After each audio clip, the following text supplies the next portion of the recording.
So ito guys yung nakapulot ng nawala nating cellphone last year. So paano ko nga ba nakita yung muka ng nakapulot ng cellphone ko? So panoorin mo to kung gusto mong malaman kung sino nakapulot o nagnakaw ng cellphone mo. So pakita ko guys yung picture na ipinasa sa atin ng ating apps na Crocatcher na naka-install doon sa nawala nating cellphone. So ito siya guys, oh, yung nakapulot ng cellphone natin. Kung gusto mong malaman kung anong klaseng apps yung ginamit natin sa cellphone natin na yon, ay mag-comment ka rito at ituturo ko sa iyo kung paano nga ba to install at anong pangalan ng apps. So maraming salamat guys. Pagkakataon nyo lang makita yung nakapulot o magbukas ng cellphone nyo. So gumagana lang to sa Android. So last year guys, naglakad tayo rito. Tapos nahulog yung cellphone natin na Samsung. So hindi na natin nakita. So pero nakita natin kung sino yung nakapulot dahil meron tayo naka-install na apps doon sa ating cellphone. So Android lang siya gumagana. So mamaya pakikita ko sa inyo yung itsura ng nakapulot at kung paano natin siya na-detect.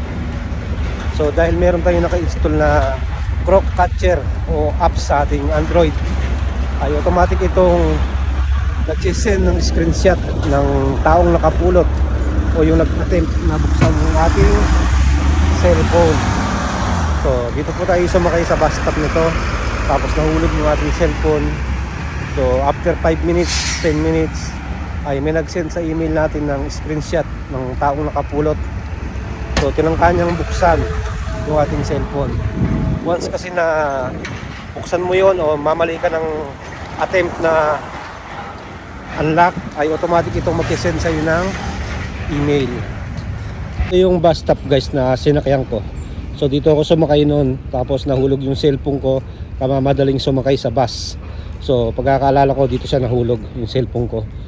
So yung pag-uwi ko sa bahay ay hindi ko na nakita sa bulsa ko yung cellphone.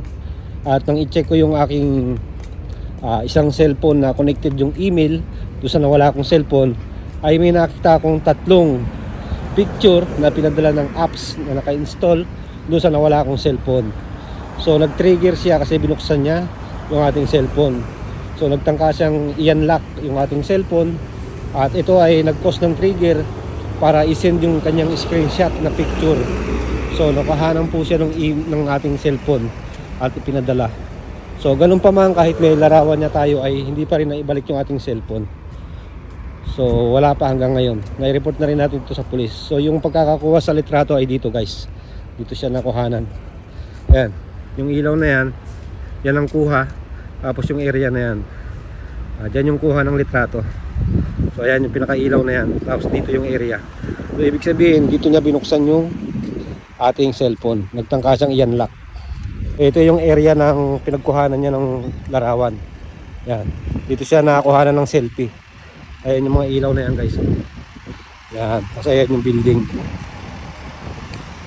So dito nga pala ito nawala sa sa Sembawang papuntang Admiralty. So sumakay tayo ng bus 962 at biglang nahulog yung ating cellphone sa baba.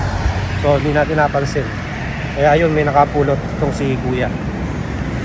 So ito nga palang apps na to guys ay kailangan lagi nakabukas yung data mo. At mas mainam na paglalabas ka, on mo rin yung location para once na ma-screenshot siya at ipinasa sa yung email, ay makukuha ng apps yung kanyang location. Halimbawa, Simbawang o Admiralty o kaya Yishun. So papasok siya sa apps na nasa Yishun siya, ganitong oras, at pati yung lugar at saka yung background ng picture ay kuwang-kuha.